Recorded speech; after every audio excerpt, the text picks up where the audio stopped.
नहीं, तो तीसरा बचता कौन है जानने वाला? क्यों नहीं जानते? अहम आदर ही देवानंद महत्व सर्व।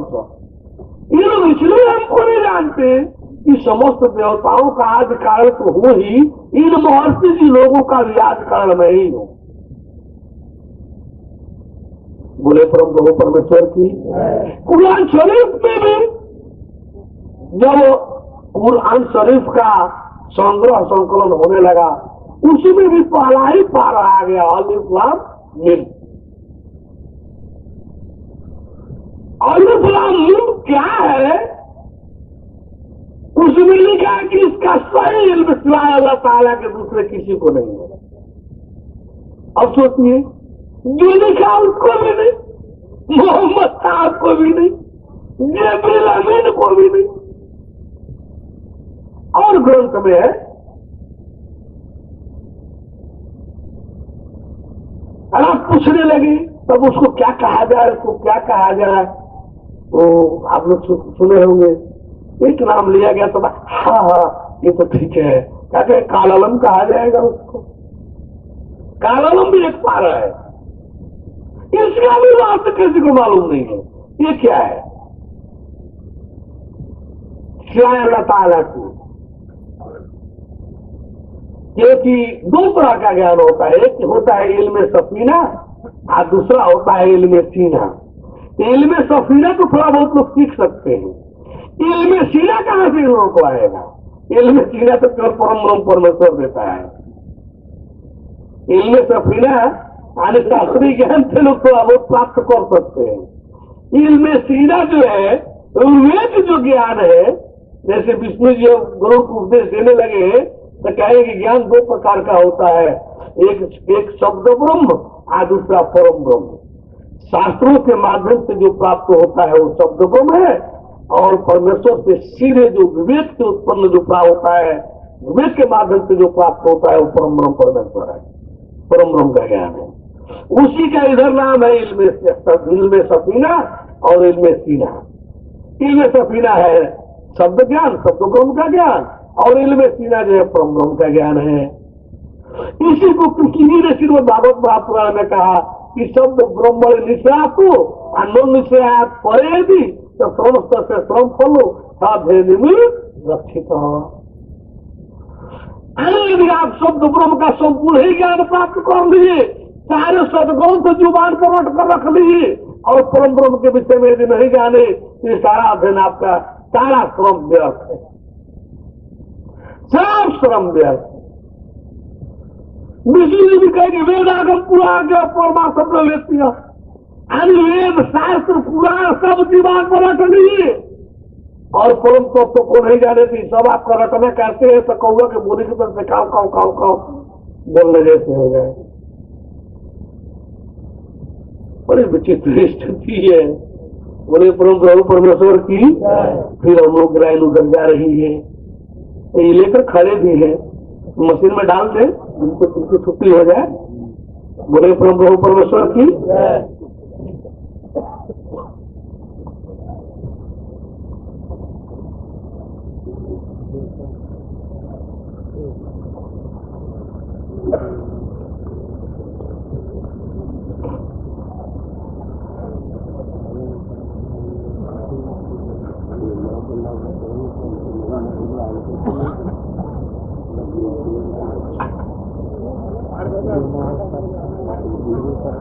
बोले परम प्रभु परमेश्वर की।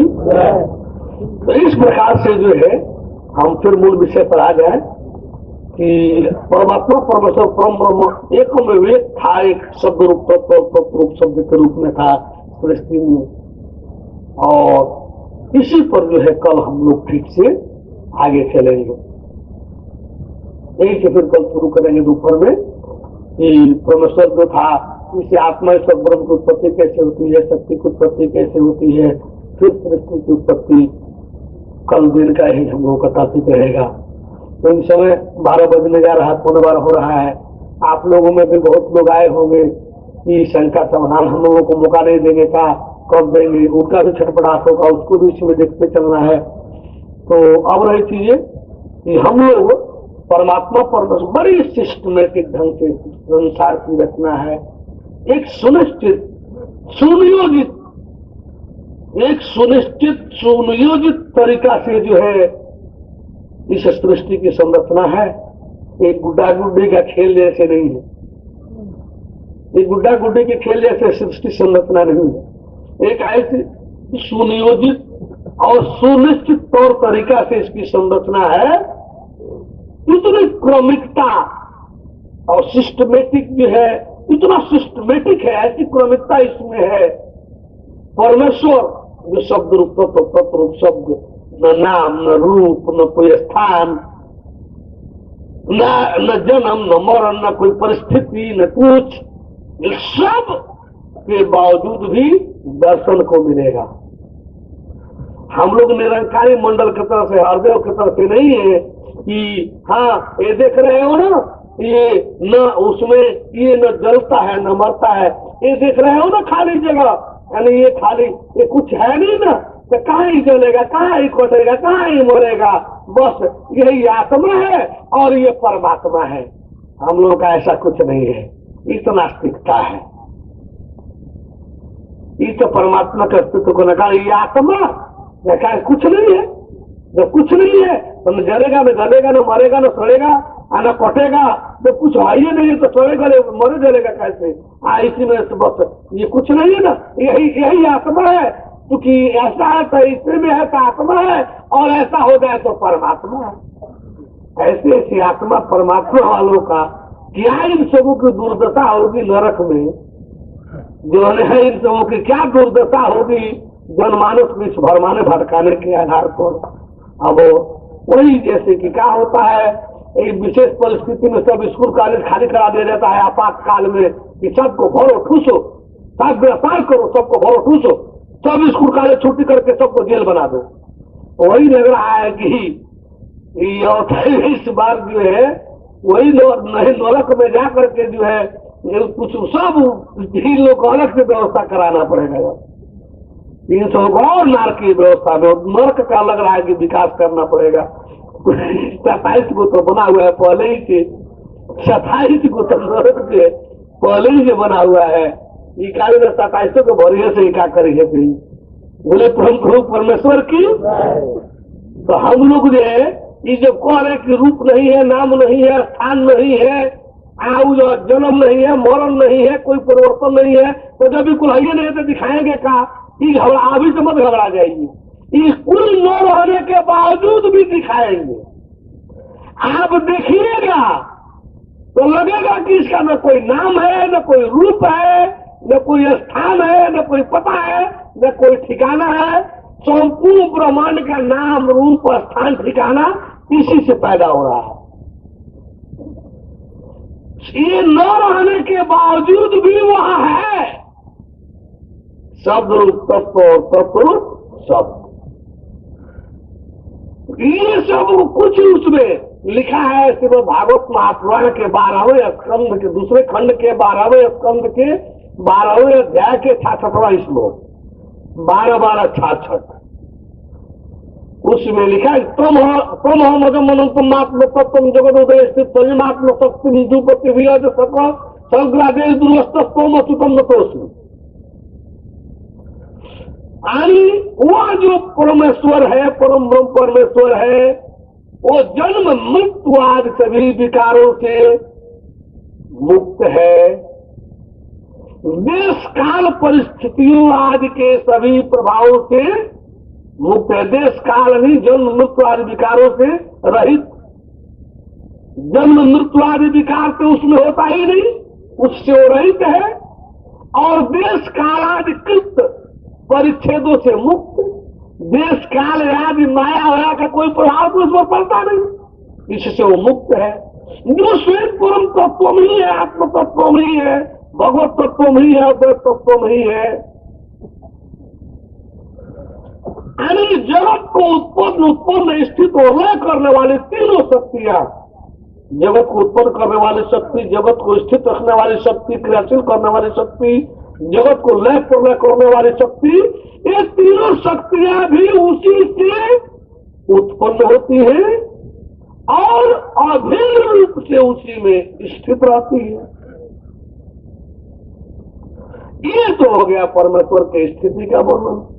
दर्शन होगा तो इसी का प्रैक्टिकल होगा, देखिएगा कि ऐसा ही है कि नहीं, यही है कि नहीं। और क्या कह रहे हैं दो पंक्तियों में कि द्विपति भी अज शक्र शंकराचार्य होती, अनिल ब्रह्मा शंकर इंद्र भी जिसकी अस्तित्व करना जिसकी लेस मात्र भी नहीं जानते,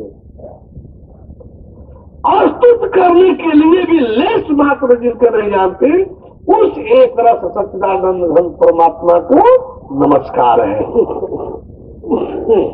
इसी का दर्शन होगा जिसको ब्रह्मा इंद्र शंकर जो है लेस मात्र भी नहीं जानते अस्तित्व करने के लिए, और उसी का दर्शन होगा। आपको 8 को मिलान कर लीजिएगा, दर्शन होगा तो इसी श्लोक से 12-12 66 पुराण श्रीमद् भागवत महापुराण का नोट कर लीजिएगा। आज देखिएगा दर्शन में किसी का दर्शन हो रहा है कि नहीं। अब कहे कि ब्रह्मा इंद्र शंकर जो है ये लोग जानते ही नहीं, तो तू कहां से वो जना देगा दिखा देगा। तो भाई ऐसे इस प्रश्न से क्या मतलब, इस प्रश्न से क्या मतलब कि तू कहां से दिखा देगा। अरे मतलब क्यों है कि जो दिखा रहा है वो सही है कि नहीं, जो दिखा रहा है वो सत्य है कि नहीं, मतलब आपका इससे होना चाहिए। देखने में मिल रहा है वह वही है कि नहीं, जो गीता का कृष्ण जो अर्जुन को दिया था यह वही है कि नहीं, जो उद्धव और मैत्रेय को मिला था कृष्ण से यह वही है कि नहीं, जो लक्ष्मण हनुमान शैल को मिला था राम से यह वही ज्ञान है कि नहीं, वही तत्व है कि नहीं, जो गरुड़ नारद ब्रह्मा को मिला था विष्णु से। बोले परम प्रभु परमेश्वर की। इस तरह से जो है आप सबको जानने देखने को मिलेगा। अब रही चीज है दुनिया वालों के भगवान, संत जी लोगों के भगवान, नानक दादू दरिया पलटू जैन महावीर ईसा मसीह बुद्ध, इन जिसको कहते हैं उसे एक दिन पहले ही मिला दिया जाएगा। वो तो हमारे बच्चों के खेल जैसे खेला जाता है, वो बच्चों के खेल जैसे आप लोग देखेंगे जब दर्शन करा देगा बड़ा अच्छा लग रहा है, बड़ा जी तो एक बार और करा दीजिए ना, एक बार और करा, अच्छा भैया आओ करा दे रहे हैं।